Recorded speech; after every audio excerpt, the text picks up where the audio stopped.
Su nombre es Sansón y su historia está llena de momentos emocionantes, desafíos y lecciones que nos enseñarán sobre la obediencia, las promesas y lo importante que es escuchar a Dios.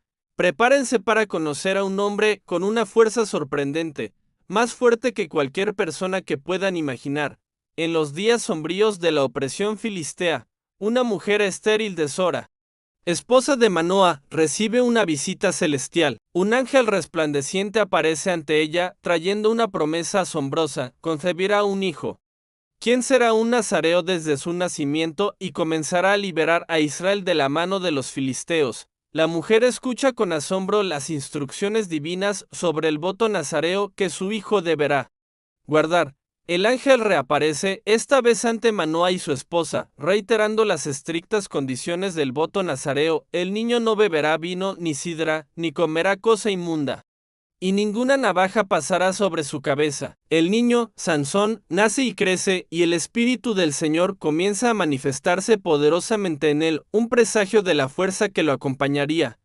Ya un joven vigoroso, Sansón desciende a Timnat y ve a una mujer filistea que le agrada. Contra los deseos de sus padres, decide proponerle matrimonio. En el camino, un león joven ruge contra él. Sin más ayuda que la fuerza que el Espíritu del Señor le otorga, Sansón desgarra al león con sus propias manos, como quien desgarra un cabrito, sin decir nada a sus padres.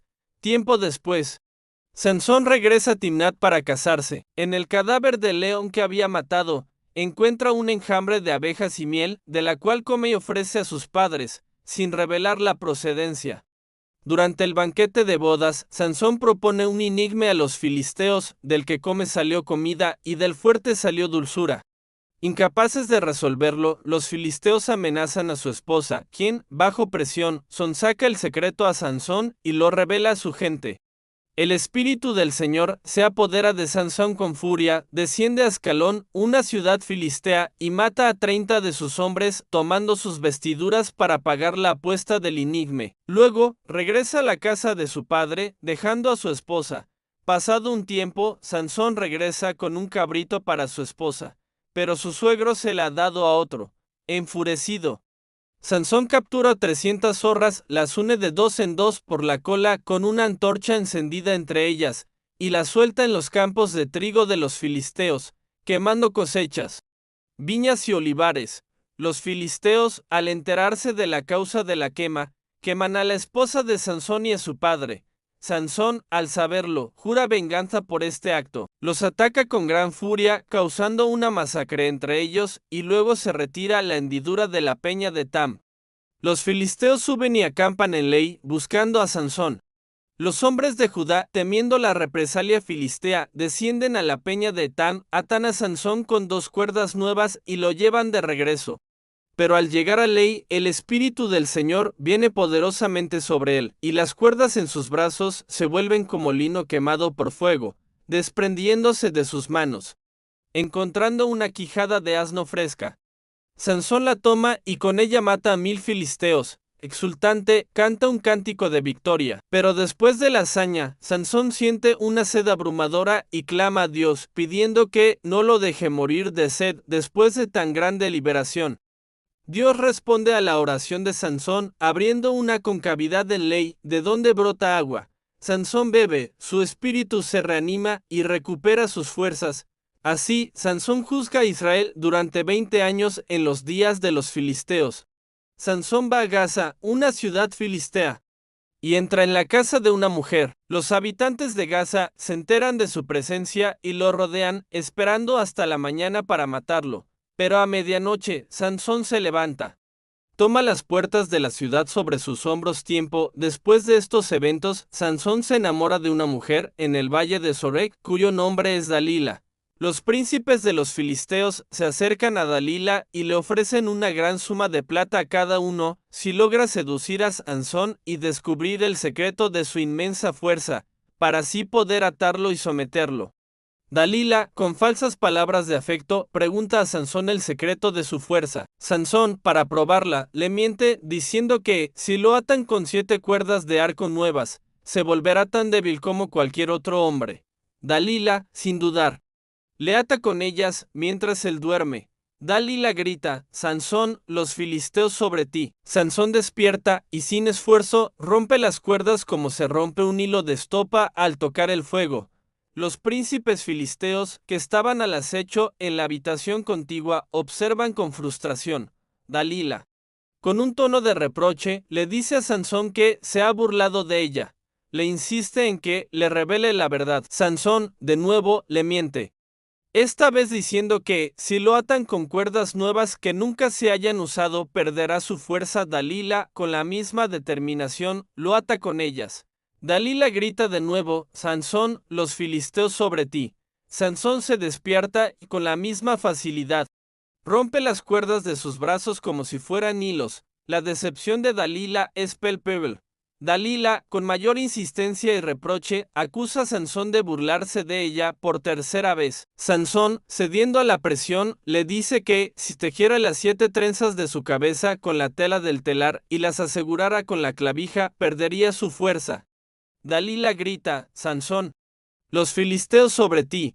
Dalila lo hace mientras él duerme. Sansón despierta y arranca la clavija del telar y la tela, demostrando una vez más que su fuerza no ha sido comprometida.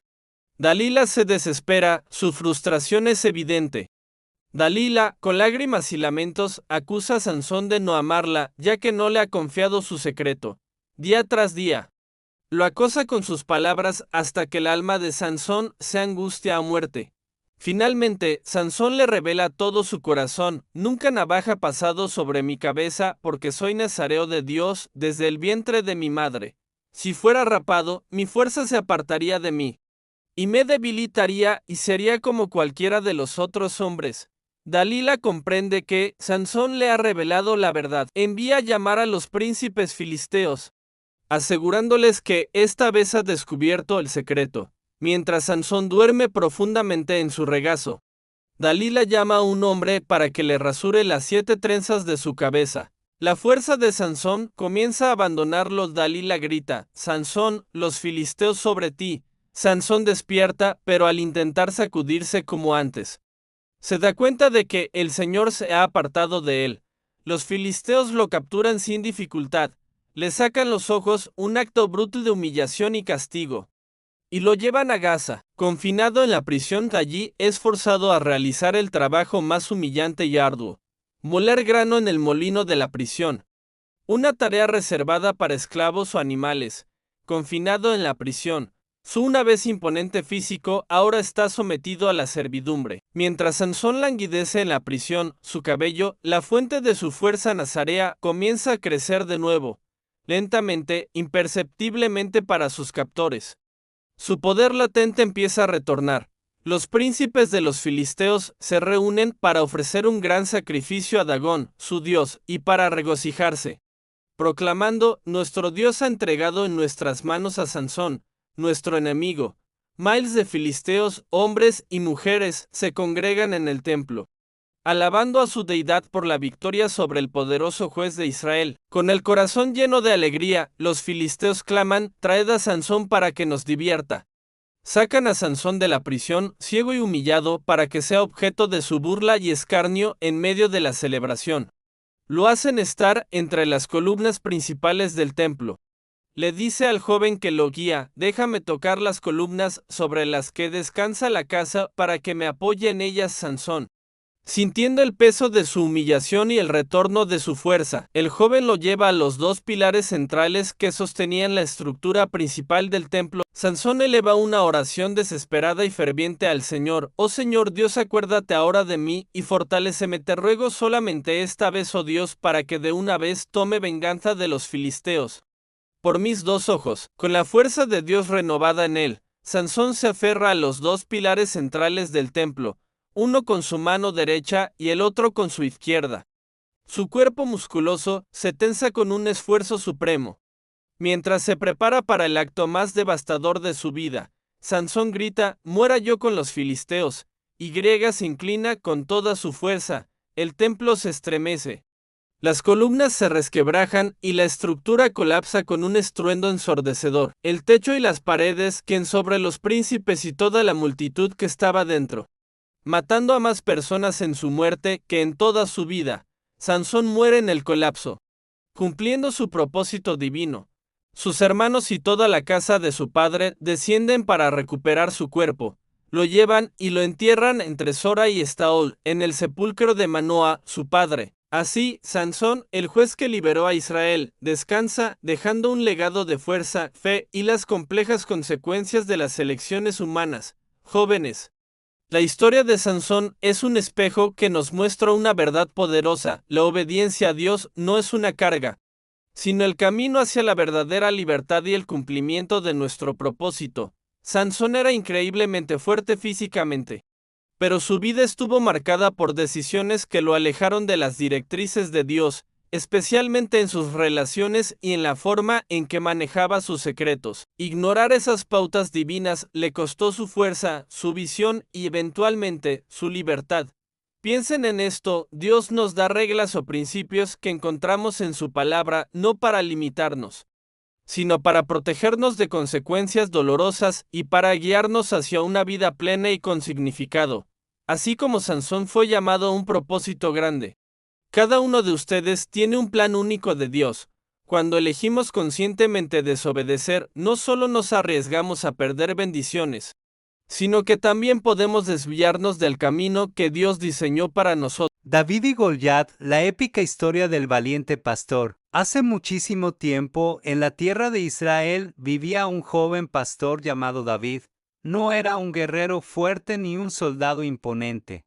Era el menor de sus hermanos y cuidaba ovejas. Pero David tenía algo muy especial: un corazón valiente y fe inquebrantable en Dios. Mientras cuidaba sus ovejas, tocaba su arpa, y sus melodías llenaban el aire con alabanzas. Era un músico talentoso y, pese a su juventud, ya había enfrentado peligros. Había protegido a sus ovejas de leones y osos, demostrando una fuerza y un coraje sorprendentes.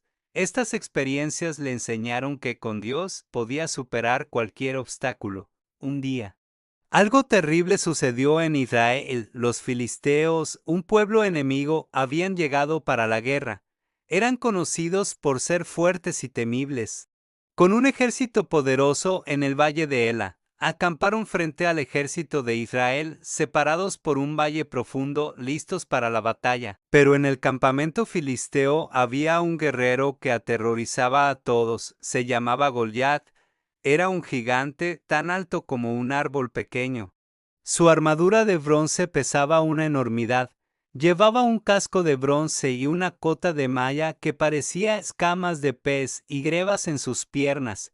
Su lanza era tan gruesa como el rodillo de un tejedor, y su punta de hierro pesaba más de 6 kilos. Delante de él iba un escudero, llevando un escudo gigante que lo protegía. Cada mañana y cada tarde, Goliat se adelantaba y desafiaba al ejército de Israel. Con voz estruendosa, gritaba: «Elijan a un hombre para que baje y pelee conmigo. Si él me vence, nosotros seremos sus esclavos, pero si yo lo venzo, ustedes serán los nuestros». El desafío de Goliat era aterrador.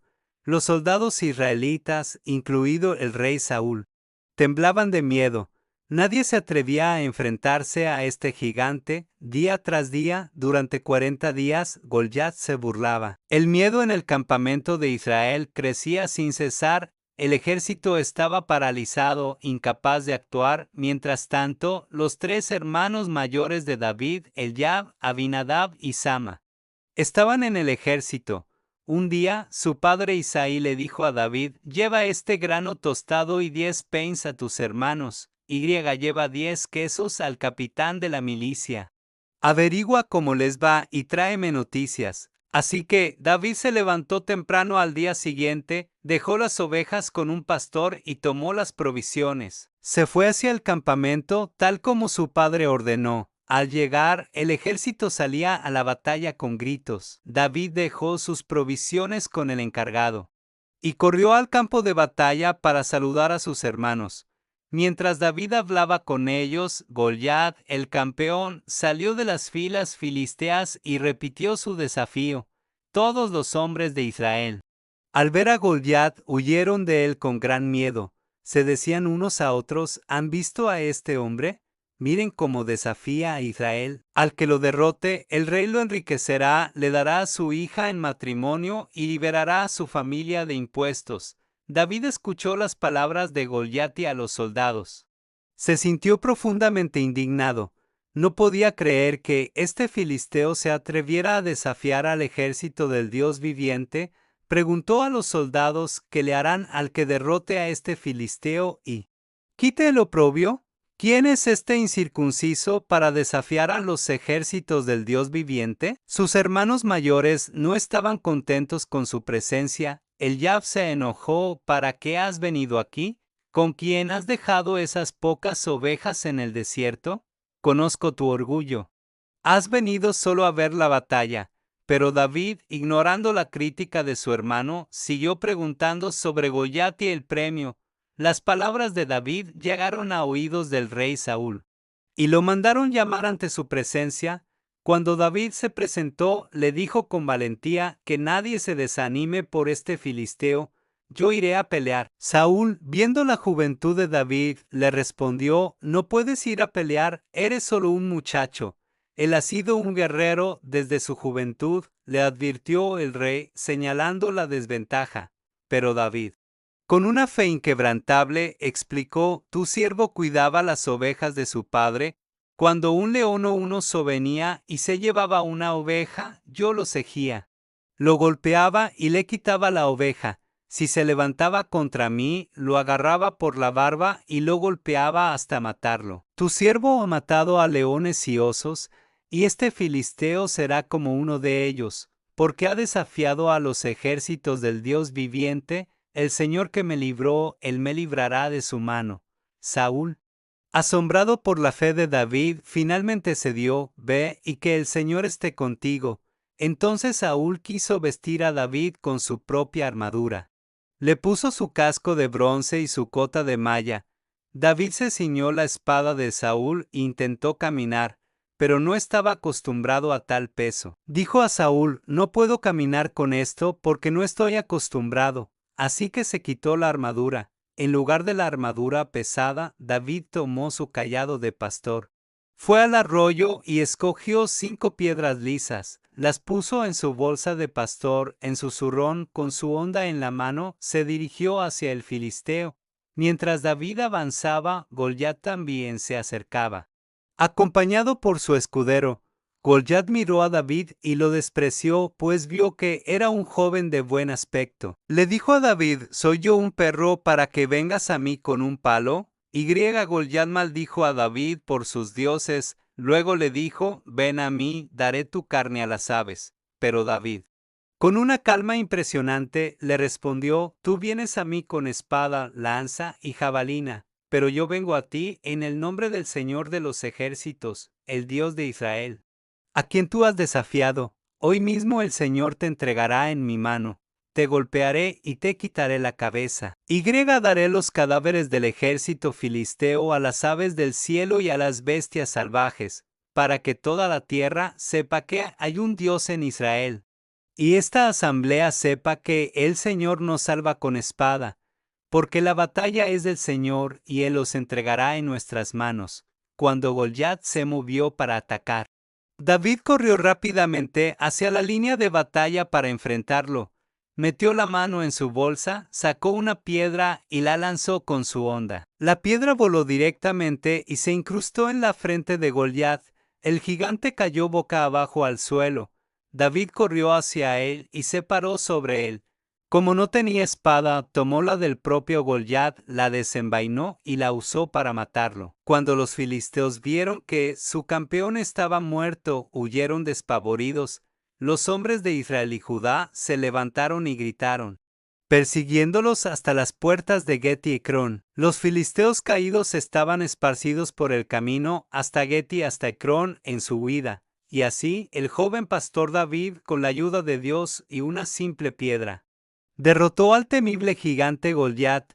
Esta historia nos enseña que no importa cuán pequeños o débiles nos sintamos, con fe y valentía podemos superar los desafíos más grandes. La fuerza no está solo en el tamaño o las armas, sino en un corazón lleno de confianza en Dios. Oremos, amado Dios.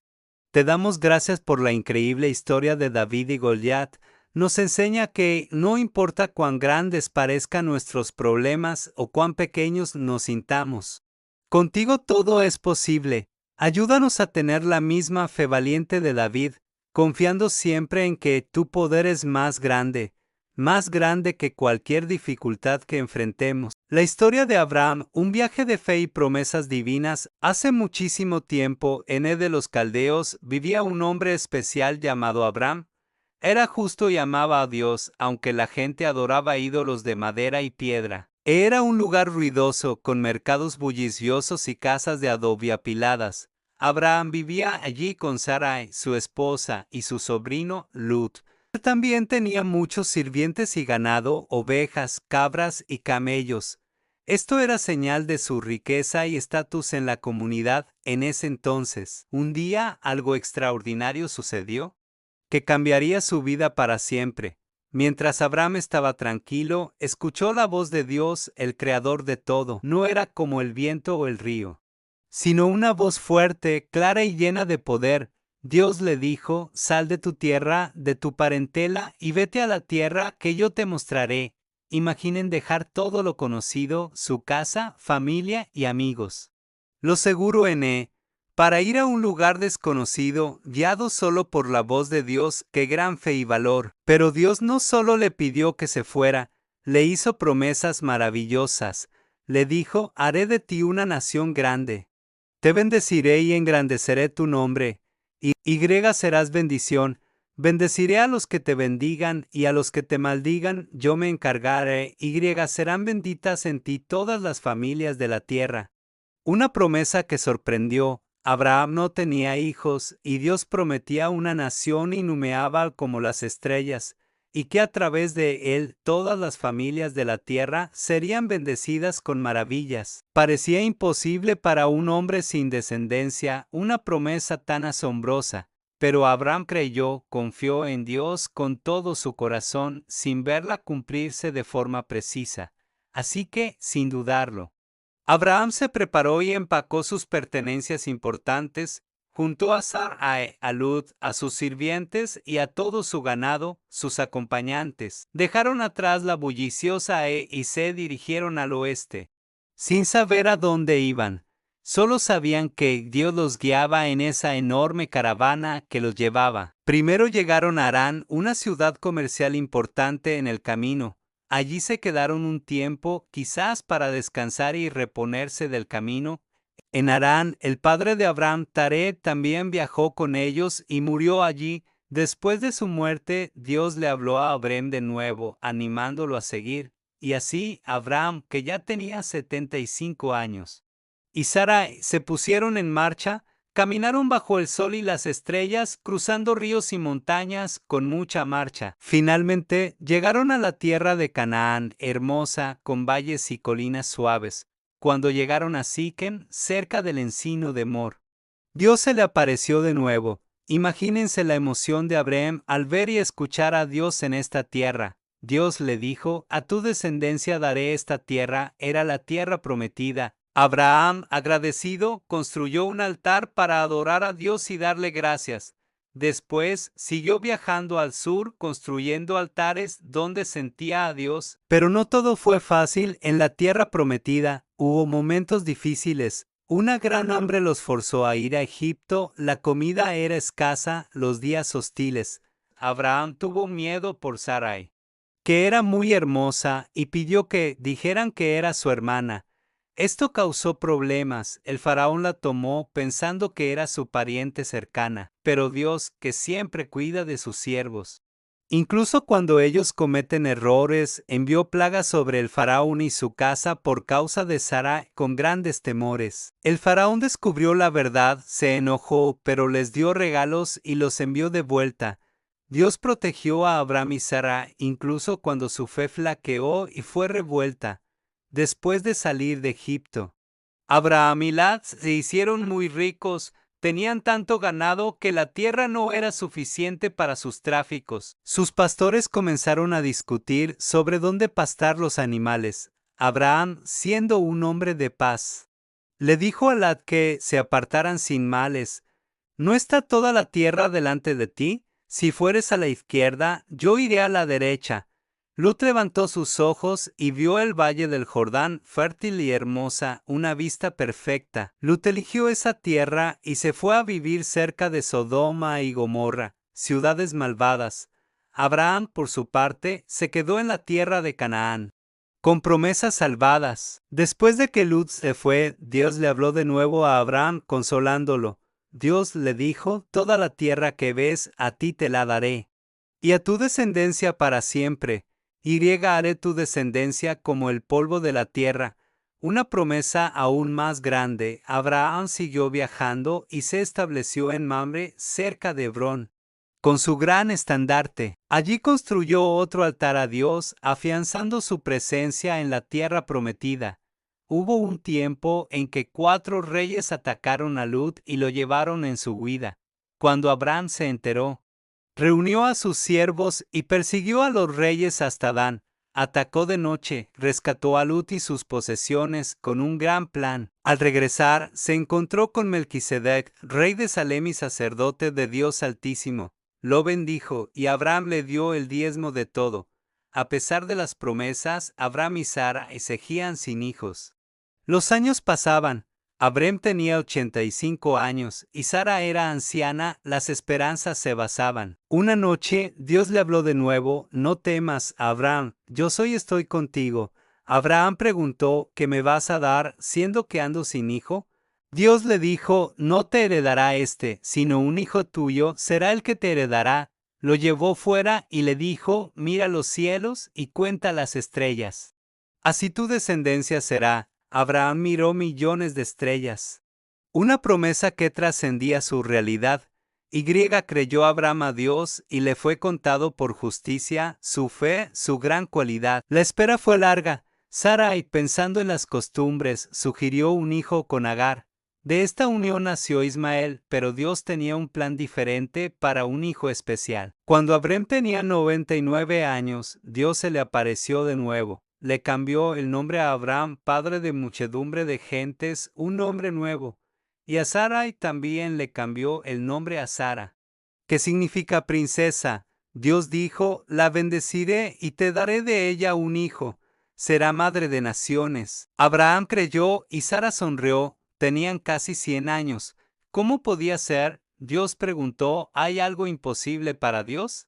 Dios también hizo un pacto eterno con Abraham, marcando su linaje. Como señal, pidió circuncidar a todos los varones, un símbolo físico de su homenaje. Un día, Abraham vio a 3 hombres cerca de su tienda en el calor del día.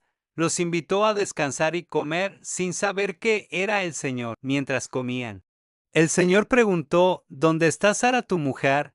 Aquí en la tienda, respondió Abraham. El Señor dijo: volveré el año que viene, tendrá un hijo. Sara, escuchando, se rió de nuevo. Pero el Señor le preguntó por qué se había reído, y repitió la promesa con firmeza. Su palabra había prevalecido. Después, el Señor reveló a Abraham que destruiría Sodoma y Gomorra por su maldad. Abraham intercedió valientemente, rogando que no las destruyera si había justos de calidad. Aunque no se encontraron suficientes justos, Lut y su familia fueron rescatados. Por amor a Abraham, Dios los libró antes de que las ciudades fueran devastadas. Finalmente, como Dios había prometido, Abraham de 100 y Sara de 90 tuvieron un hijo. Le pusieron Isaac, que significa risa, una alegría inmensa, un gran regocijo. Pero la historia de Abraham no termina ahí. La prueba más grande aún estaba por venir. Dios le dijo: toma ahora tu hijo, tu único, Isaac, a quien amas, y ofrécelo en holocausto. Imaginen el corazón de Abraham, su hijo de la promesa, el que tanto esperó. Era una prueba inmensa que desafiaba su comprensión, pero no dudó. Se levantó muy de mañana, ensilló su asno, tomó a 2 siervos y a Isaac su hijo. Partió leña y se puso en marcha hacia Moria, con obediencia que asombra, sin regocijo. Caminaron 3 días. Un viaje de silencio y lucha interna para Abraham. Isaac preguntó: Padre, ¿dónde está el cordero para el holocausto? Abraham, con el corazón desgarrado pero fe inquebrantable, Respondió, Dios se proveerá, una respuesta que escondía una profunda verdad que Dios su plan completará. Llegaron al lugar señalado, Abraham construyó el altar y puso la leña, ató a Isaac y lo puso sobre el altar con inmenso dolor. Pero su fe era plena. Extendió su mano y tomó el cuchillo para degollar a su hijo, dispuesto a obedecer, confiando en que Dios era poderoso para resucitar a Isaac. Si era necesario ver, justo en ese instante, la voz del ángel de Dios lo llamó. Abraham, Abraham, no extiendas tu mano sobre el muchacho, porque ya conozco que temes a Dios. Por cuanto no me rehusaste tu hijo, tu único, que momento liberador. Abraham levantó sus ojos y vio un carnero en un zarzal, un reemplazo providencial. El Salvador tomó el carnero y lo ofreció en holocausto en lugar de su hijo, un acto de amor, y llamó a aquel lugar Dios proveerá, el Señor proveerá. Un monumento al gran favor. El ángel de Dios llamó a Abraham por segunda vez desde el cielo con gran voz. Por mí mismo he jurado, dice Dios, que por cuanto has hecho esto, te bendeciré. Multiplicaré tu descendencia como las estrellas y la arena del mar. Tu descendencia poseerá las puertas de sus enemigos. En ti todas las naciones se bendecirán. Esta fue la confirmación final de las promesas de Dios a Abraham. Su fe había triunfado. Pasó la prueba más difícil. Y Dios prometió que sus descendientes serían incontables, un legado de la descendencia de Abraham. A través de Isaac, generaciones después, nació Jesús, cumpliendo la promesa, trayendo salvación y bendición a toda la humanidad. Una historia de fe. Abraham vivió muchos años más, viendo crecer a Isaac y casarse con Rebeca, viendo nacer a sus nietos, Jacob y Esaú, quienes continuarían su linaje. Finalmente, a los 175 años, Abraham murió. Fue un hombre de fe inquebrantable, obediencia ejemplar y amistad con Dios que lo vio. Fue enterrado en la cueva de Macpela junto a su amada Sara. En la tierra prometida, la historia de Abraham es un testimonio de fe y obediencia, una vida bendecida. Nos enseña que Dios siempre cumple sus promesas, incluso cuando parecen imposibles, y que la fe en Él significa confiar incluso cuando no entendemos sus caminos. Posibles Abraham fue un amigo de Dios y por su obediencia Dios lo bendijo grandemente y a través de él nos ha bendecido a todos una aventura épica sin precedente, llena de desafíos, promesas y milagros que nos enseña que con Dios todo es posible. Su legado de fe sigue inspirando a millones de personas hasta el día de hoy. Increíble. Querido Dios, gracias por la historia de Abraham que nos enseña a confiar en ti con todo nuestro corazón. Gracias porque siempre cumples tus promesas. No importa cuán grandes o imposibles parezcan, gracias por mostrar que, con fe y obediencia, podemos seguirte a donde sea. Ayúdanos a ser valientes y a siempre creerte. Así como hizo Abraham. Amén. Del Arcadeno, hoy les voy a contar una historia increíble. Una historia de fe, obediencia y un gran rescate. Prepárense para viajar en el tiempo a un mundo muy antiguo, donde el cielo se oscureció y una familia confió en el plan más asombroso de todos, hace muchísimo tiempo. La Tierra era un lugar maravilloso, lleno de vida y color, pero con el paso del tiempo algo triste empezó a suceder. La gente se olvidó de las reglas de Dios y comenzaron a hacer cosas muy malas. Sus corazones se llenaron de egoísmo y maldad. Dios, que lo ve todo y ama a su creación, se puso muy triste al ver cómo sus hijos se habían alejado de él. Su corazón se entristeció al ver tanta maldad en la tierra, pero en medio de tanta oscuridad había un hombre bueno, un hombre llamado Noé. Noé amaba a Dios y obedecía sus mandamientos. Él y su familia, sus 3 hijos Sem, Cam y Jafet y su esposa, eran los únicos que seguían el camino correcto. Un día, Dios habló con Noé. Su voz era como un trueno suave, pero llena de poder y amor. Dios le dijo a Noé que estaba muy triste por la maldad de la gente y que iba a enviar una gran inundación para limpiar la tierra. Pero no se preocupen. Dios tenía un plan para salvar a Noé y a su familia. Dios le dijo a Noé, quiero que construyas un arca, un barco gigantesco, como nunca antes se ha visto. Te daré todas las medidas y los detalles para que lo hagas perfecto. Noé, sin dudarlo ni un segundo, confió en Dios. Él y su familia comenzaron la tarea más grande de sus vidas: construir el arca. Día tras día, cortaban árboles gigantes, medían, martillaban. La gente se reía de ellos, los miraba con extrañeza, pero no seguía adelante. La gente se burlaba: ¿un arca? ¿Para qué? Si no hay agua. Están locos. Pero Noé sabía que el plan de Dios era perfecto. Poco a poco, el arca iba tomando forma. Era inmensa, hecha de madera de gofer y cubierta por dentro y por fuera con brej, para que ni una gota de agua pudiera entrar. Entonces, ocurrió algo asombroso. Dios le dijo a Noé: haré que vengan a ti de cada especie de animal, una pareja, un macho y una hembra, para que los salves contigo. Y así fue. Animales de todas partes del mundo, grandes y pequeños, peludos y emplumados, comenzaron a caminar hacia el arca en parejas, de forma ordenada. Una vez que todos los animales estuvieron dentro, Noé y su familia, con provisiones para muchos días, también subieron al arca. El cielo comenzó a oscurecerse, nubes negras cubrieron el sol y un viento fuerte empezó a soplar. La gente que se había burlado ahora miraba con miedo. Y entonces comenzó a llover. Al principio eran gotas, pero pronto se convirtió en un diluvio. El agua caía sin parar, como si el cielo entero se hubiera abierto. El agua subía y subía, cubriendo las casas, los árboles, las montañas más altas. Pero el arca, majestuosa y segura, flotaba sobre las aguas. Dentro del arca, Noé y su familia estaban a salvo, protegidos por Dios.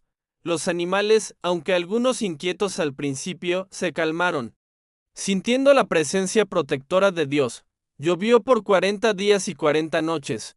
Luego, poco a poco, la lluvia se detuvo y el agua comenzó a bajar. Después de muchos meses, el arca se posó suavemente sobre la cima de una montaña, el monte Ararat. Noé envió un cuervo para ver si la tierra estaba seca, pero el cuervo regresó. Luego envió una paloma y ella también regresó, sin encontrar dónde posarse. Pero 7 días después, Noé envió la paloma de nuevo, y esta vez regresó con una ramita de olivo fresco en su pico. Era una señal. La tierra estaba secándose. Finalmente, envió la paloma una vez más, y esta vez la paloma no regresó. La tierra estaba lista. ¡Qué alegría! Noé y su familia salieron del arca a una tierra nueva, limpia y llena de esperanza. Los animales también salieron, libres para repoblar el mundo. Y entonces, Dios puso en el cielo una señal hermosa, el arco iris. Un arco iris brillante y colorido, como una promesa de que nunca más destruiría la tierra con un diluvio. Esta gran historia nos enseña que Dios cumple sus promesas y nos cuida cuando le obedecemos. Noé confió en Dios y construyó el arca, salvando a su familia y a los animales. Es un recordatorio de que confiar en Dios y hacer lo correcto siempre nos guía a un buen puerto. Oremos. Querido Dios, gracias por la historia de Noé y el arca. Nos enseña que eres bueno y que siempre cumples tus promesas. Ayúdanos a ser obedientes como Noé y a confiar en ti cada día. Gracias por cuidarnos siempre. Amén. Si les ha gustado esta historia bíblica, no olviden darle like al video y suscribirse al canal para más contenido como este. Compartan este video con sus amigos y familia, dejen sus comentarios abajo contándome qué les pareció la historia y qué lección personal obtuvieron de ella. Nos vemos en el próximo video. De corazón. Que Dios y la Virgen María los protejan.